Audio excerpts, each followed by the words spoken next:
നിമിഷപ്രിയയുടെ മോചനത്തിന് ഹർജിക്കാരുടെ പ്രതിനിധി സംഘത്തെ യമനിലേക്ക് അയക്കണമോ എന്നതിൽ തീരുമാനമെടുക്കേണ്ടത് കേന്ദ്ര സർക്കാരാണെന്ന് സുപ്രീം കോടതി.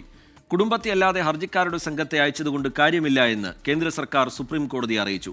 ബൽറാം നെടുങ്ങാടി വിവരങ്ങളുമായി ചേരുന്നുണ്ട് ഡൽഹിയിൽ നിന്ന്. ബൽറാം, എന്താണ് ഇന്ന് ഇതുമായി ബന്ധപ്പെട്ട് കോടതിയിൽ സംഭവിച്ചത്?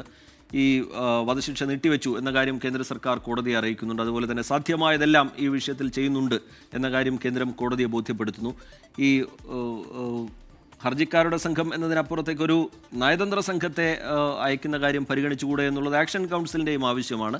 ഈ വിഷയത്തിൽ കോടതി ചൂണ്ടിക്കാട്ടുന്നതെന്ത്, കേന്ദ്രം പറയുന്നതെന്ത്? ബൽറാം. വിജിത്ത്, ഇന്ന് 29ാമത്തെ ഐറ്റമായാണ് നിമിഷപ്രിയ കേസ് നേരത്തെ ലിസ്റ്റ് ചെയ്തിരുന്നെങ്കിൽ പോലും കോടതി നടപടികൾ ആരംഭിച്ച 10:30 തന്നെ അറ്റോർണി ജനറൽ ആർ വെങ്കട്ടരമണി ഈ കേസ് മെൻഷൻ ചെയ്യുകയായിരുന്നു. തുടർന്ന് നിമിഷപ്രിയയുടെ വധശിക്ഷ മാറ്റിവെച്ചതായി കോടതിയെ അറിയിച്ചു. തുടർന്ന് 3 ആഴ്ചത്തെ സാവകാശം തേടുകയായിരുന്നു കേന്ദ്ര സർക്കാർ ഈ വിഷയത്തിൽ. ഉടൻ തന്നെ ഈ ഹർജിക്കാർ ഈ വിഷയത്തിൽ കേന്ദ്ര സർക്കാരും ഒപ്പം തന്നെ കാന്തപുരവും നടത്തിയ നടപടികൾക്ക് അവർ നന്ദി അറിയിക്കുകയും തുടർന്ന് ഈ ഒരു ആവശ്യം, അതായത് ഒരു പ്രതിനിധി സംഘത്തെ യമനിലെ ചർച്ചകൾക്കായി അയക്കണം എന്ന ആവശ്യം ഉന്നയിക്കുകയും ചെയ്തു. 6 അംഗ സംഘം വേണമെന്ന ആവശ്യമാണ് ഉന്നയിച്ചിരിക്കുന്നത്. അതിൽ 2 പേർ കേന്ദ്ര സർക്കാരിന്റെ പ്രതിനിധികൾ, അവർ നയതന്ത്ര ഉദ്യോഗസ്ഥരോ ആകാം എന്നുള്ളതാണ് ആക്ഷൻ കൗൺസിലിന്റെ നിലപാട്. മറ്റ് 2 പേർ ഈ ആക്ഷൻ കൗൺസിലിന്റെ ഭാഗമായി പ്രവർത്തിക്കുന്നവർ, 2 പേർ കാന്തപുരത്തിന്റെ പ്രതിനിധികൾ എന്നിങ്ങനെ വേണമെന്നാണ് ആവശ്യപ്പെട്ടിരിക്കുന്നത്. വാക്കാലാണ് ഈ ആവശ്യം ഉന്നയിച്ചത്. എന്നാൽ അതിനെ കേന്ദ്രം എതിർക്കുകയായിരുന്നു.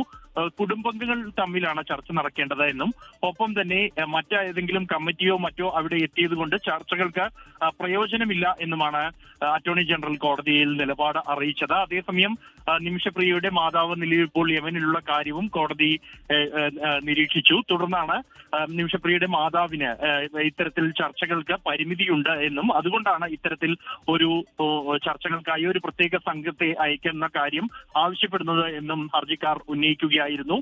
തുടർന്ന് ഈ വിഷയത്തിൽ